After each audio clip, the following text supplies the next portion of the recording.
It was the way he poured my coffee. Every morning, same time, same mug, just enough milk. He never asked if I still liked it that way.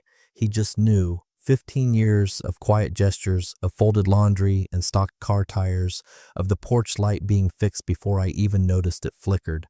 I used to think that steadiness was boring.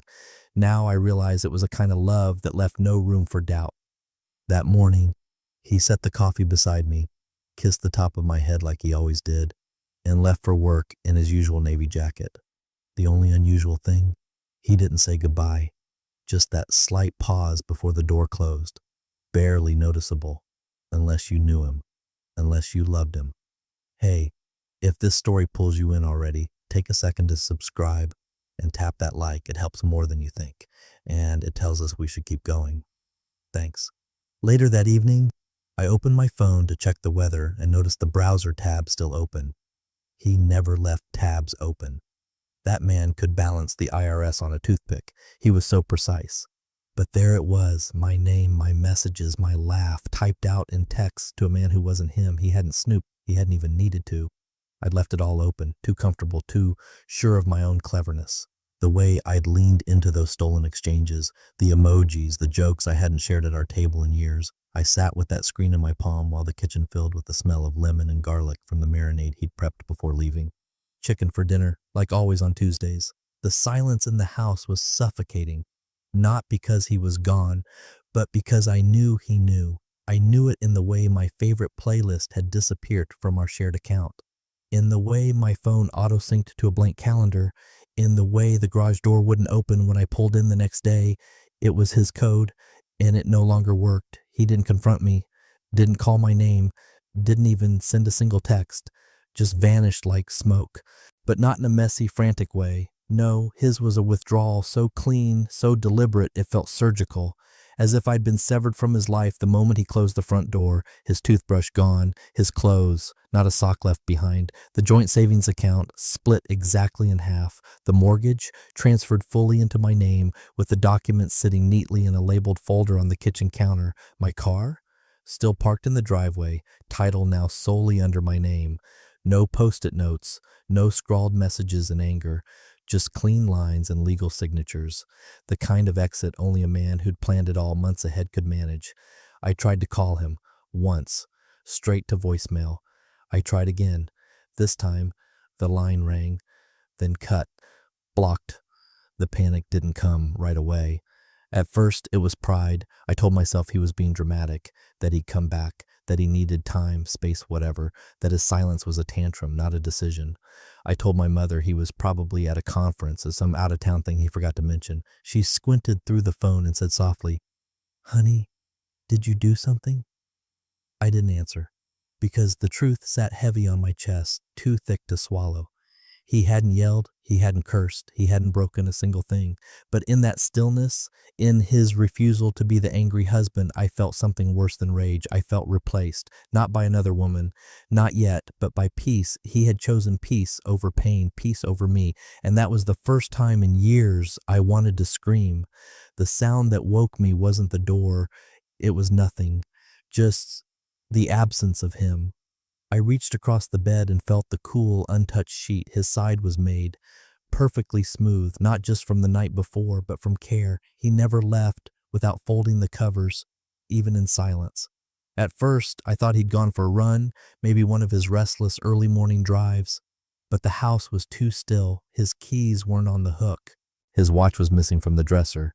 And then I saw it. On the kitchen counter, my phone, still unlocked, screen dimmed, battery blinking red. Beside it, a single manila folder. Inside, pages, printed, not copies, originals. The messages, 3 months of them.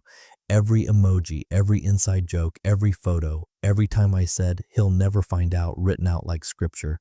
My fingers curled around the edge of the countertop just to stay upright. No blood, no broken dishes, no scrawled goodbye, just his clean handwriting on the last page, a single initial, the date, a check mark. I ran to the garage. His car was gone. Not just the car, the boxes, the duffel bag from the top shelf, the hard drive from the locked drawer, every trace of him removed with surgical precision. I opened the closet. Empty hangers, the safe, unlocked, the joint folders, missing. I collapsed onto the couch, still barefoot, still wearing the robe he bought me last Christmas. My thumb hovered over the call button, heart sprinting. It rang once, then went dead. Blocked. I called again, straight to voicemail. His voice didn't even come on, just a flat tone. I called his sister. She answered on the third ring, slow and groggy. "Dana? Is he with you?" She paused. "What did you do?" she said. Not hello, not what's wrong. Just that, what did you do? I need to talk to him. I think you did enough talking already. Click. I remember sitting there for a long time. The birds outside started up. The sun rose. Still no sound from him, no note, no closure, just decisions I didn't get to be part of. By the afternoon, my mother showed up. She took one look at me, makeup smudged, knees pulled to my chest, and sat down across from me in that old recliner he always used. "Did you fight?" she asked gently. "No," I whispered. "Then where is he?" I shook my head. "I think he's gone." Her voice softened even more. "Gone where, Dana?" "I don't know." She tried to soothe me. "Told me men sometimes leave to clear their heads. Give him time," she said. "He'll come back once he cools off." I wanted to believe her, but somewhere deep down, I already knew men like him don't slam doors. They don't write angry letters or torch the house in some grand exit. They walk out like the tide, quiet, purposeful, permanent. And when they leave, they don't take revenge. They take everything else. 2 days later, I found the title to my car on the dining room table. Transferred, just like the house, just like the pension fund, no drama, no loopholes. I tried to message him again, no red receipt. I checked our shared streaming account, deactivated. The home security app, password changed. My email backup, wiped. Even the Spotify playlist we built over 15 years, gone. It was like he'd burned the bridge behind him without ever lighting a match. The worst part wasn't the silence. It was realizing it was already too late to break it. The silence had started to change shape. At first, it was just absence, the missing coffee mug, the quiet click of the front door that no longer opened at 6. Then it turned to noise, a loud, shrieking kind of quiet that echoed in the wrong places.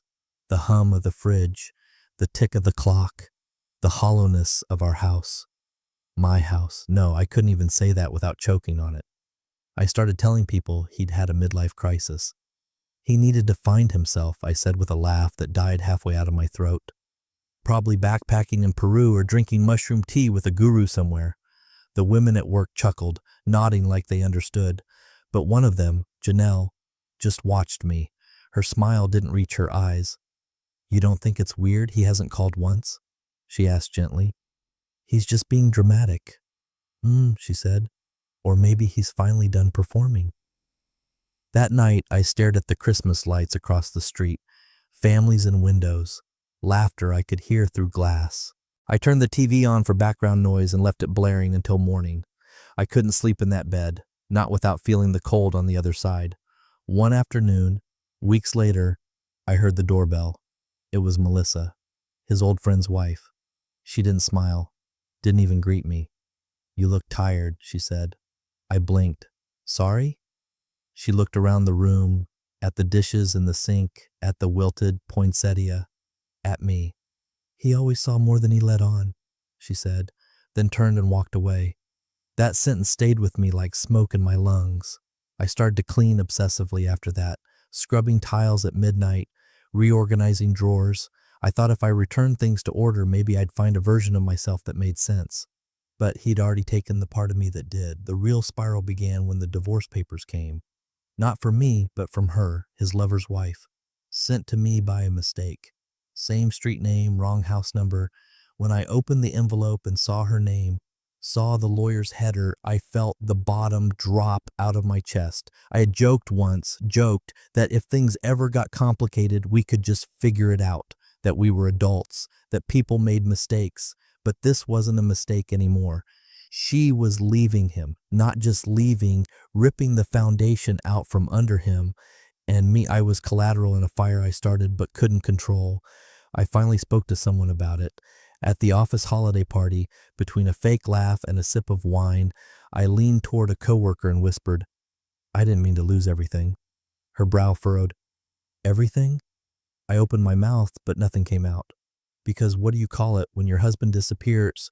Your affair crumbles, and every version of you that ever felt real starts rotting at the edges. I stopped going to yoga. I stopped answering calls unless it was work. My mother called daily, sometimes twice. I told her I was fine.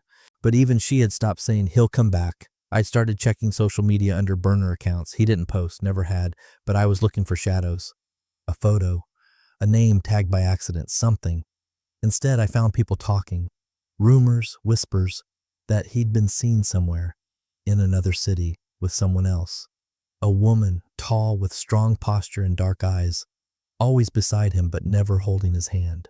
She looked solid, someone said in a comment thread I read 3 times in a row. It made me nauseous. The silence wasn't empty anymore. It was alive, watching me, mocking me. I went into the garage one night and found the box of wedding things I never unpacked after the last move. I opened it with trembling fingers. His vows were in there, folded with precision, in the handwriting I used to memorize. I will protect your heart, even when you don't notice, it said. I sat there on the cold floor, holding that line, and realized he had. He protected it from me by removing it entirely, and I had nothing left but the echo of what I'd destroyed.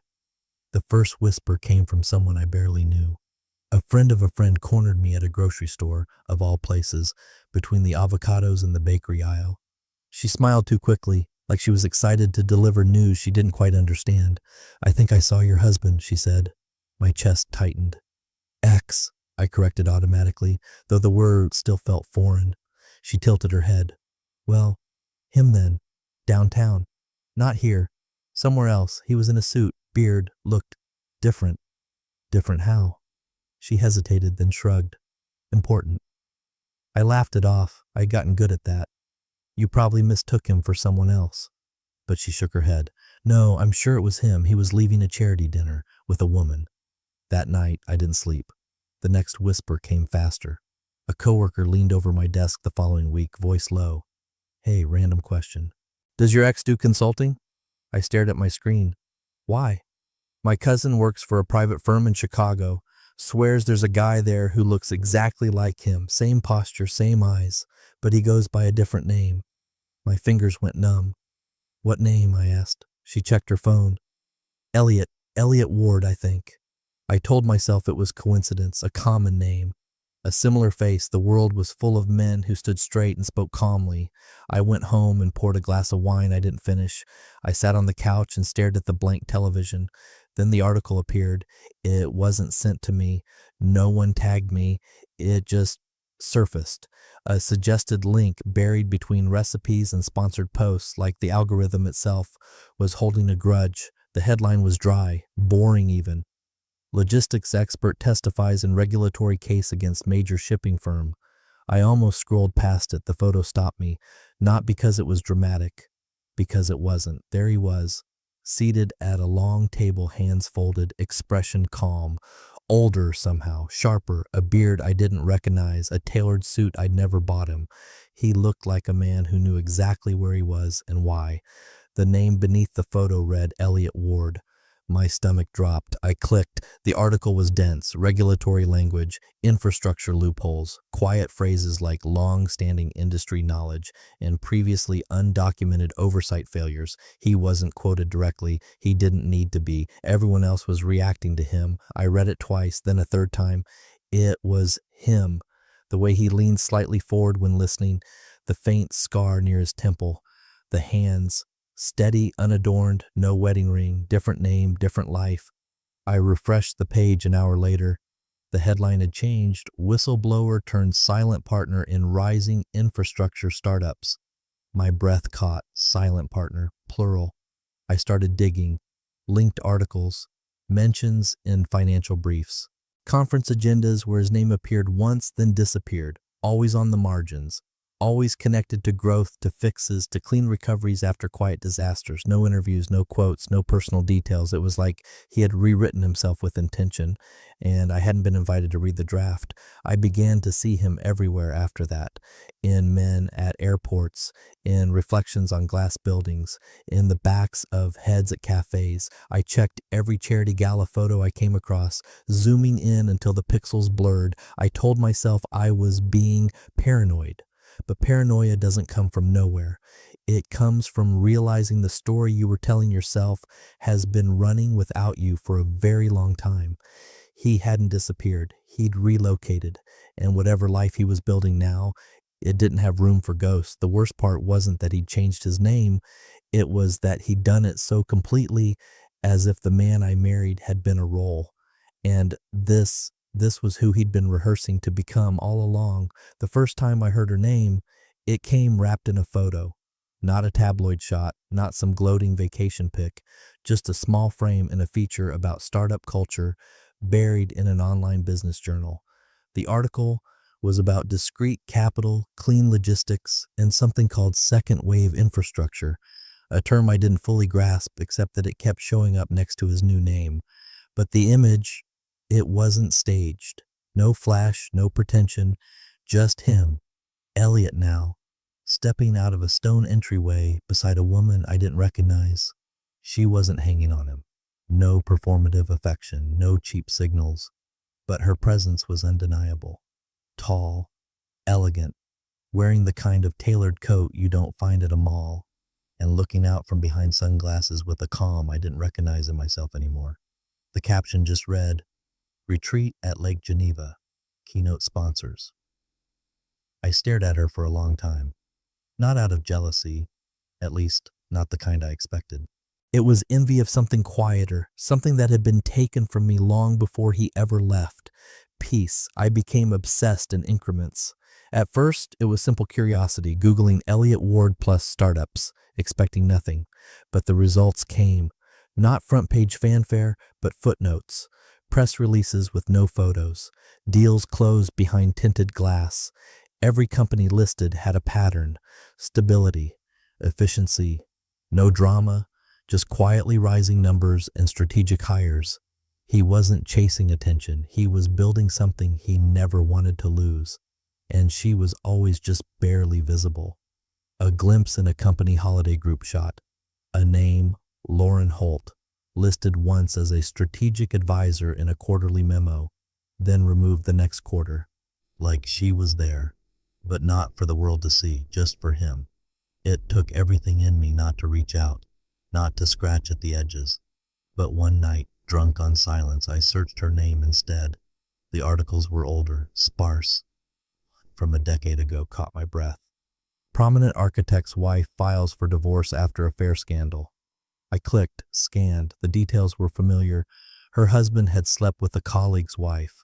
Mine. My mouth went dry. It wasn't revenge. Not the way people imagine it. This wasn't some twisted triangle or calculated affair. It was something else. A convergence. Two people broken by the same story, finding each other somewhere beyond the wreckage. I didn't know when it started, whether it was years after or the moment after, but I could see it now. They had rebuilt themselves not as copies of what they were, but as architects of what they refused to become again. She looked strong in every photo I found, not brittle, not performative, just anchored, and he looked like someone who'd stopped apologizing for being still, for being predictable, for showing up the same way every day until it mattered. They didn't flaunt their engagement. I only found out because someone forwarded me an old business event invitation, some gala I wasn't invited to. There was a quiet note at the bottom. Congratulations to Lauren and Elliot. We wish you both a future as steady as your vision. That line gutted me, not the part about love, the part about steady, because that's what I had thrown away, what I had rolled my eyes at, what I had called too safe, too dull. And now it was the foundation of a life I wasn't even a shadow in. By year 10, they were engaged, calmly, privately, no press, no spectacle, just a ring and a photo, small, elegant, on the hand of a woman who didn't need to explain herself. I stared at it for what felt like hours, not because I hated her, but because for the first time in my life, I wished I had been her, not the woman he found after me, the woman he was finally allowed to be seen with. It was supposed to be a normal morning. I'd made my coffee, opened my laptop. The news was on mute in the background, something about shipping lanes and port expansions, but I wasn't listening. I had tabs open for groceries, overdue bills, some skincare ad I'd clicked on 3 days ago. Then I saw it. Not in the news, not in gossip. In Forbes. I only clicked because the headline caught me off guard. The quiet couple redefining global logistics. I thought it was about a merger or maybe a strategic acquisition, something dry. I was already halfway to clicking away when the image loaded, and there they were, not smiling for the camera, not even looking at it, just walking side by side through a glass atrium, dressed like they belonged in a world that never needed to notice me. Elliot, and Lauren. The wind had caught her coat just slightly. His hand was resting loosely at her lower back. Her smile, God, it wasn't performative. It wasn't there for show. It was the kind of smile you give when you're walking beside someone you trust completely. I didn't breathe for a moment, not out of shock, out of heat. The kind that starts behind your ribs and spreads upward until your scalp feels cold. I zoomed in like an addict chasing something. I wasn't looking at his face, not at first. I was looking at her hand, the ring, not a replica, not even a revision. The ring, that deep-cut emerald I knew had been custom designed by her ex-husband, the man I couldn't say it out loud. The air left the room. I read the article once, then again and again. His name, Elliot Ward, appeared 4 times, hers once, just Lauren. No last name, no backstory, no mention of me, no hint of what came before, nothing to tie them to scandal, nothing to anchor their success to the wreckage that preceded it. You'd think that would be a relief. But it wasn't erasure, it was something worse. It was irrelevance. I scrolled, desperate, hoping for some slip, some mention of his prior work, some connection to our life. But every reference was clean, a timeline that began when he became Elliot, nothing before. As if I never existed, as if those 15 years were a blurry prelude to the man he actually became. And her? She fit into the story like a keystone, strategic, level-headed. The rare partner who strengthens without overshadowing. That was the phrase. A direct quote from an investor. I read it 6 times. I stared at my own reflection in the screen. My eyes were red, my skin looked drawn, my breath short. He used to say I was the one who kept things balanced, that I grounded him, that I helped him focus. But now he was focused without me, and grounded in someone who had once been just as broken as I had made him. I opened social media, typed her name, typed his, nothing. They didn't exist online, not in the way everyone else does. No honeymoon photos, no champagne flutes, just quiet breadcrumbs, left behind for those with the obsession to look. And I was looking. I became a ghost in their narrative, haunting pages they never wrote for me. That night, I poured myself a drink I didn't want and left the TV running. The same photo kept flashing through my head. Not his expression, not even her hand. Her shoulders, set back, relaxed, like she had no idea what it felt like to compete for affection, like she knew she didn't have to. And him? His face was different, sharper, leaner, like life had finally pulled him into focus. He wasn't recovering, he was becoming. And the realization sliced deeper than any scream, any text, any revenge. He hadn't healed in spite of me. He'd healed without me. I told myself it wasn't about getting him back, that I just wanted answers. Closure, maybe. Some human reaction. But the truth is uglier. I wanted to feel like I still mattered. When I saw the journal cover again, this time shared on LinkedIn, reblogged on 3 platforms, quoted in a podcast, I cracked. I opened the publisher's site and found the submission form, typed out a message in one sitting, kept it polite, respectful. I was once very close to Elliot Ward. I believe I can offer some useful context. No response. I followed up. Twice, nothing. I found the email for their PR contact and sent it again. Subject line, personal note regarding Mr. Ward. Still nothing. So I tried the last email I had for him, an old one, probably dead, but I typed anyway. Hi, I don't know if this still works. I saw the article. You look well. Can we talk? It bounced. Not a soft bounce. A cold one. Address not found. Or worse, blocked. It should have ended there, but of course it didn't. because 2 days later, someone sent me an events bulletin. Aspen Infrastructure Gala Shaping Global Connectivity. It was just a newsletter, plain, clean, full of industry names I didn't recognize, except two actually. Lauren Holt and Elliott Ward, joint keynote Rebuilding Trust in Invisible Systems. I stared at it so long the screen dimmed. Then I blinked, took out my card, bought the ticket. $2,400. I didn't flinch. I booked the flight. Bought a dress I couldn't afford, had it tailored twice. I told myself I just wanted to see, that I wouldn't say a word, that I'd sit in the back, listen, and leave. That maybe somehow I'd find a crack in that new life, just enough to prove to myself it wasn't bulletproof. Aspen was colder than I remembered. I arrived early, checked in under a false name. The ballroom was bright, quiet, lined with voices that spoke in calm, practiced tones. Deals were being made between smiles. Then I saw them. She walked in first, Lauren, that same elegant pace, no theatrics. She wasn't dressed to stun, but every head turned anyway. Then him, sharp suit, beard trimmed, calm as ever. Not a trace of the man who used to leave hair in the sink or set timers for hedge trimming. He didn't even scan the room because he didn't need to. He wasn't looking for me. Lauren took her seat in the front row, second seat from the center aisle, reserved nameplate, water bottle untouched. She crossed her legs and looked up at the stage like she'd been born to sit there. I sat 3 rows back, no nameplate, no water, just heat crawling up my spine. When he took the stage, people leaned forward, not to hear some flashy pitch, but because he commanded stillness. He didn't wave, didn't thank sponsors with cheesy platitudes, just nodded once and began. Trust, he said, isn't built through slogans or speed. It's built through presence, through systems that don't need to announce themselves, because they work even when no one's watching. My breath caught. He was speaking about logistics, but it felt like something else, like a statement I was never meant to hear, but couldn't help dissecting. Lauren smiled at one line. He glanced at her for half a second, then kept speaking. He never looked at me. Not once. Not during the talk. Not during the applause. Not even when he stepped down from the stage and shook hands with a cluster of executives by the exit. I stood there long after the room emptied, watching the back of his head, waiting, wanting, and it hit me.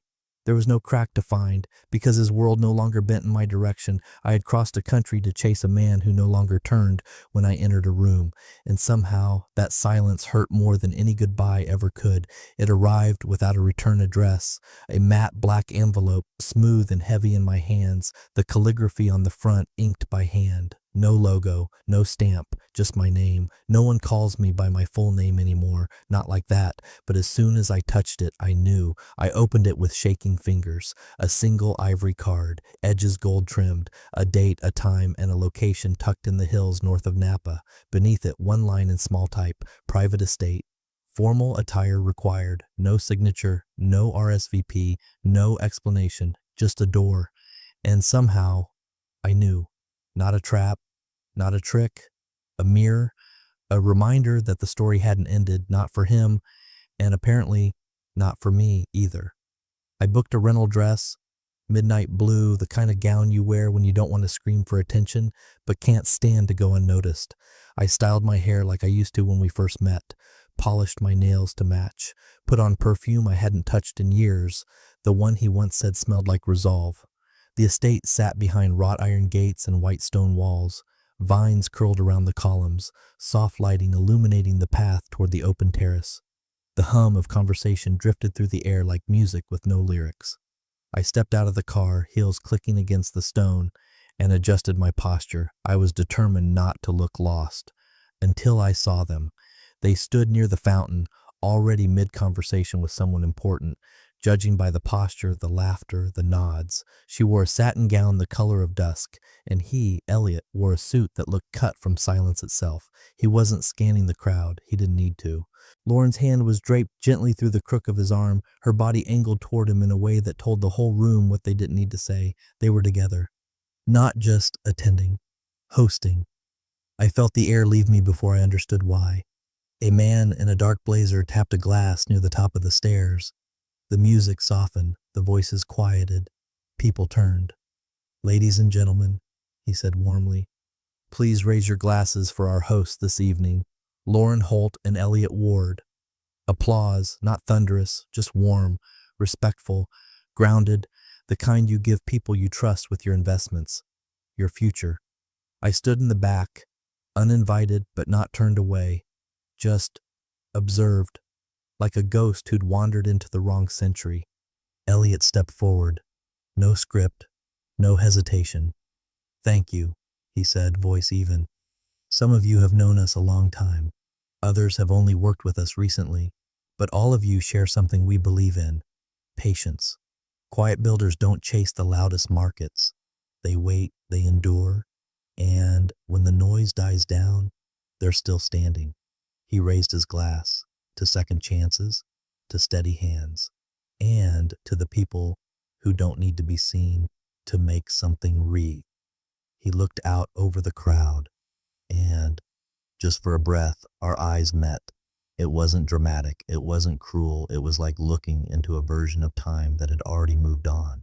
A flicker of recognition, then nothing. He turned back to Lauren, whispered something. She smiled. They clinked glasses, and just like that, I became part of the backdrop. I had walked through the door expecting something cinematic. Instead, I got something worse, a man I once knew, not punishing me, but thriving without me, and making sure I saw. The fire pit crackled soft and slow, tucked into the far edge of the garden where conversations turned quieter and eyes stopped scanning the room. Most guests had drifted inside for brandy or coffee. Only a few lingered outside, where the night air was crisp enough to bite but not enough to drive anyone away from the warmth. They sat side by side on the stone bench, Elliot and Lauren, not huddled together like lovers proving something, just present, comfortable, the kind of presence you can't fake or force. She had her legs crossed, a tumbler resting lightly in one hand. He looked relaxed in the shoulders. No tension, no armor. And I had been circling that fire like a storm, too afraid to land. I'd watched them all evening. How people leaned in when Lauren spoke. How Elliot never interrupted her. How their silences weren't gaps, but understanding. I watched him smile. Only twice. But both times were real, subtle, and I hated that I could still tell the difference. I don't know what finally pulled me forward. Maybe it was the wine. Maybe it was the way no one else seemed to remember I used to be part of his story. Or maybe it was just the part of me that still thought he owed me something. I stepped into the glow of the firelight. Lauren saw me first. She didn't stiffen, didn't even blink, just turned her head slightly, as if she'd expected it all along. You really married her? I asked, my voice lower than I meant it to be. Not angry, just broken. Elliot didn't flinch. His eyes held mine without apology. I did, he said. The silence after was heavy. Why her? I asked. It came out thinner than I expected. A whisper, barely able to hold the weight of everything I meant. Why not me? Why not us? Why didn't you fight? Why didn't you stay small and predictable and safe like I needed you to? Lauren shifted her glass to her other hand. She didn't smile, didn't smirk. She just said it plainly. Because we both survive people like you. The words sliced with such clarity, I almost staggered. I didn't mean, I started, but Elliot raised a hand, not to silence me, but to level the air. I don't think you did, he said gently, but meaning doesn't undo damage. It just makes it harder to name. I stared at him, hoping, praying, for even a flicker of regret, something to prove I still mattered, even in pain. Was this your plan? I asked, more desperate now. To vanish? To become someone else? To sit here with her and rub it in my face? He exhaled, not with exhaustion, with peace. No, he said. I didn't plan any of this. He glanced at Lauren. She nodded once, like the truth was too simple to debate. I healed, he said, turning back to me. That's all. I stopped waiting to be seen. I stopped shrinking to make someone else feel bigger. I stopped performing. He paused, let it hang. You just never imagined I would. I felt it then, what I'd really come for. Not revenge, not answers. Permission, to believe I hadn't lost something irreplaceable. But I had. And now, standing in the firelight, I could see it wasn't just him I lost. It was the version of myself that used to believe I could always outrun consequence, that people like him, solid, gentle, patient, would always be there, no matter what edge I pushed them to.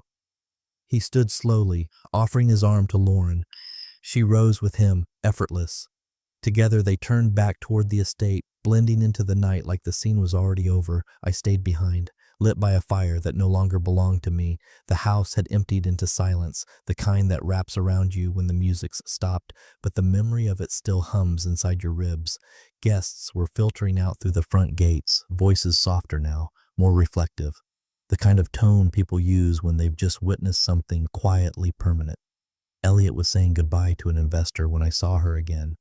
Dana, alone now, by the edge of the terrace, the glow of the garden lanterns casting long shadows across her figure.